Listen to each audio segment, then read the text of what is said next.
ನಾನು ಇವನೇ ಬೇರೆ ಅಲ್ಲ, ಇವು ಕೌನ್ಸಿಲರು ಪಂಪಪತ್ರಿಗೆ ಹೇಳಿ ಟಿಕೆಟ್ ಕೊಡಿಸಿದ್ದಾವೆ. ಕಮ್ಯುನಿಸ್ಟ್ನಿಂದ ನಿಂತಿದ್ರು ಅವಾಗ. ಇವ್ರ ಅಪ್ಪರು MLA ಇದ್ದರು, ಯಾರೋ ಬಸವನಗೌಡರು. ಇವರಿಬ್ಬರು ತಮ್ಮಗಳು, ಇವ್ರ ತಾಯಾರು. ಬಸವನಗೌಡರು ತೀರ್ಕೊಂಡಿ ಮ್ಯಾಗ ಇವ್ನು ನಮ್ಮ ಬಕ್ಕಪ್ಪ ನಮ್ಮ ಅಣ್ಣನ ಕ್ಲಾಸ್ಮೇಟ್. ಇವನು ರಾಮಚಂದ್ರ ಇವೆಲ್ಲವೂ ನಮ್ಮ ಅಣ್ಣನ ಕ್ಲಾಸ್ಮೇಟ್ರು ಎಲ್ಲ ಜೊತೆಗಿದ್ದಾರೆ ಇವರು. ಆದರೆ ಇದು ಇಂಜಿನಿಯರಿಂಗ್ ಕಾಲೇಜು ಲ್ಯಾಂಡು 2-3 ಎಕರೆನ 5 ಎಕರೆ ಇರ್ಬೇಕು. ರಿಜಿಸ್ಟ್ರ್ ಮಾಡ್ಸೋಕೆ ಹೋಗ್ಬೇಕಾರೆ ನಾನು ಕರೆದು ಹೇಳಿದವನಿ, ನಿಮ್ಮ ಅಪ್ಪರ ಸಮಾಧಿ ಎಲ್ಲೈತಿ ಅಂತ ಕೇಳಿದೆ. ಸುಮ್ಮನಿದ್ದ. ಅದ್ರಾಗ ಬರೀ ಪತ್ರದಾಗ ಸಮಾಧಿಗೆ ನಾವು ಯಾವಾಗಾದರೂ ಪೂಜೆ ಮಾಡೋಕ್ಕೆ ಇದು ಮಾಡೋಕ್ಕೆ ನಮ್ಮನ್ನು ಅಲೋ ಮಾಡಬೇಕು, ಇಷ್ಟಡಿ ಜಾಗ ನಮಗೆ ಸಮಾಧಿಗೋಸ್ಕರ ಬಿಡಬೇಕು ಅಂತೇಳಿ ಬರ್ಸೋ ಮೂರ್ಖ ಅಂತಂದೇಳಿ ಬರ್ಸೇನಿ. ಇವ್ನು ಮಾತಾಡ್ತಾನಲ್ಲ, ಕರೆದು ಕೇಳ, ನನ್ನ ಎದುರಿಗೆ ಬಂದು ಮಾತಾಡಲಿ. ಅದೇನಪ್ಪ ಸುಮ್ಮನೆ ಇವತ್ತಂಗೆ ಅಧಿಕಾರ ಇಲ್ಲ, ಅಧಿಕಾರ ಐತಿ. ಏನು ಅಧಿಕಾರ ಇರ್ತತಿ ಒಕ್ಕತಿ, ಆದರೆ ಮಾನವೀಯತೆ ಒಂದು ವಿಶ್ವಾಸ ಯಾವಾಗಲೂ ಇರಬೇಕು. ಈಗ ನಾವು ಯಾರು ಪಾರ್ಟಿಯವ್ರು ಬಂದರೂ ನಾವು ಕೆಲಸಗಳು ಏನಾರು ಇದ್ದರೆ ಎಮರ್ಜೆನ್ಸಿ ಇದ್ರೆ ಮಾಡಿಕೊಡ್ತೇವೆ.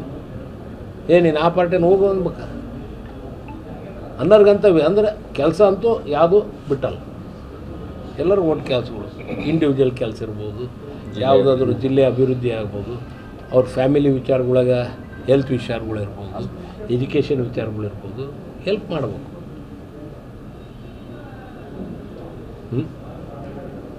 ಅದೇನಪ್ಪ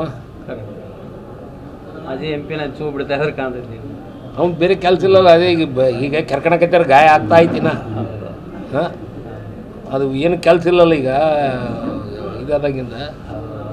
ಹಂಗಾಗಿ ನಾನು ಏನೋ ಬರ್ದು ಕೊಡ್ಬೇಕಂತೇಳಿ ಇವ್ರು ಯಾರೋ ಪ್ರೆಸ್ ಮೀಟ್ ಮಾಡ್ಯಾರ ಅಂತೇಳಿ ಶ್ವೇತಪತ್ರ ಇವ್ನು ಹೇಳ್ತಾನೆ ನಾನು ಕೊಡ್ಬೇಕು. ಅವ್ನು ರೋಡ್ನಾಗ ಎಲ್ಲರೂ ಮನೆ ಬಿಟ್ಟು ಹೊರಗೆ ಹೋಗ್ಬೇಕಾರೆ ಐತಲ್ಲ, ನಾನು ನೆನೆಸ್ಕೊಳ್ಳೇಬೇಕು ಅವನು.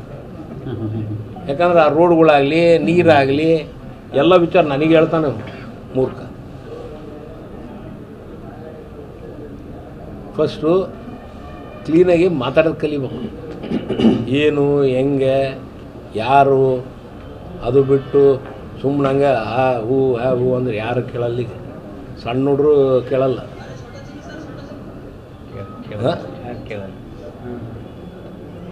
ಕರೆಕ್ಟಾಗಿ ಮಾತಾಡ್ಕೊಂಡು ಹೋಗ್ಬೇಕು. ಅದು ಬಿಟ್ಟು ಅವನು ಹೇಳ್ಕೊಡ್ತಾನೆ, ಇವ್ನು ಮಾಡ್ತಾನೆ.